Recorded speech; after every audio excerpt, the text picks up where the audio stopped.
Skateboarding is a sport for rebellious anti-authority youth of the world, but it has been becoming more popular. City-built skate parks can be seen all over the U.S.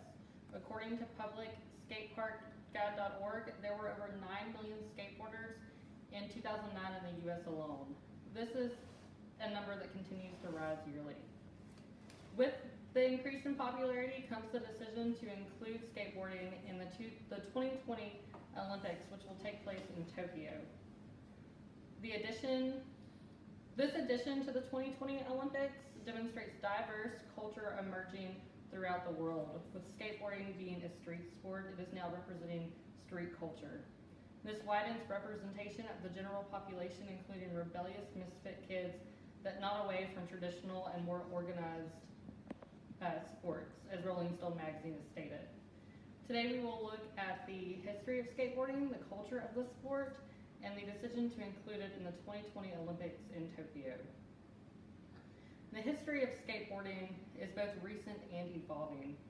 Skateboarding is thought to have been created in the 1950s with origins in both Hawaii and California, where surfing is said to be the main influence, according to SkateDeluxe.com.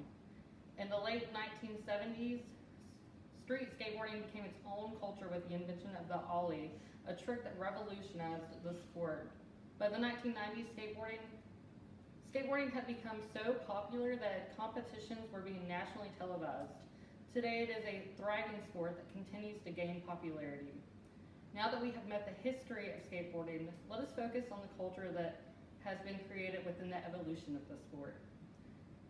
The sport can be stereotyped as rebellious, as most street skaters are forced to practice their fun on privately or city-owned handicap ramps and parking lots of local businesses, which is illegal. Because of this, it has been an underground sport seen as one for the misfit kids.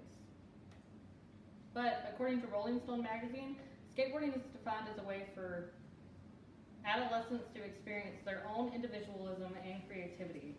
Skateboarding is not just a stage for how great a skater's performance is, but also how his style is transcended through apparel and attitude.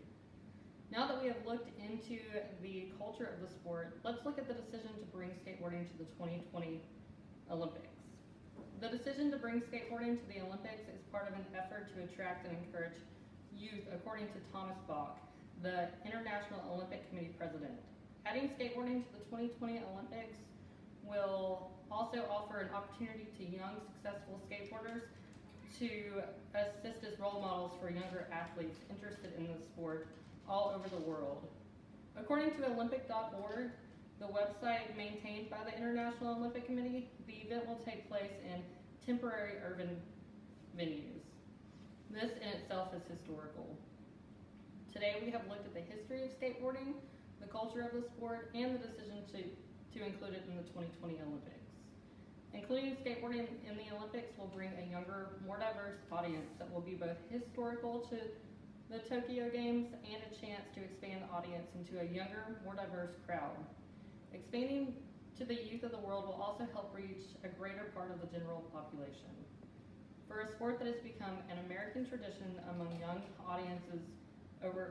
adolescents over the past century, it is inspiring to see it being cast in the largest competition the world sees. The culture for skateboarding is evolving, and with that, it is a positive future for the sport.